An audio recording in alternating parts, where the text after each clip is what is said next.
आज जनाब हासिलपुर बकरा मंडी पे मौजूद है। हासिलपुर बकरा मंडी की वीडियो भी अपलोड कर दी है जनाब राज़िक टीवी हासिलपुर यूट्यूब चैनल ते।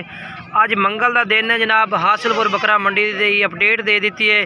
बाकी मक्खी चीनी पट्ठा और मक्खी चीनी बकरा के रेट अपना वकास भाई के रेट मांग रहे हैं पट्ठा का 28,000। बाकी मालूमात लेनी है भाई का नंबर अपना तो जनाब यूट्यूब से जाके सर्च करो राज़िक टीवी हासिलपुर। अज की वीडियो अपलोड है भाई। इन्होंने बकरा का रेट भी चाहिए। इन्होंने बकरा का रेट क्या मांग रहे हैं 60,000। बाकी भाई का नंबर जनाब जो ना वीडियो जाते चेक कर सुनो यूट्यूब से राज़िक टीवी हासिलपुर से।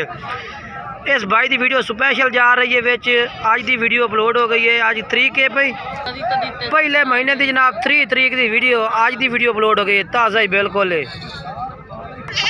इन्होंने पट्ठा का रेट भी इंशाल्लाह जनाब मुनासिब कर रही है। यूट्यूब पर जाकर चेक कर सो तो बिल्कुल मुनासिब रेट चल रही है भाई का पट्ठा का ही बकरा का ही। वकास भाई जनाब जानवर यूट्यूब पर आ गए हैं अज की वीडियो में।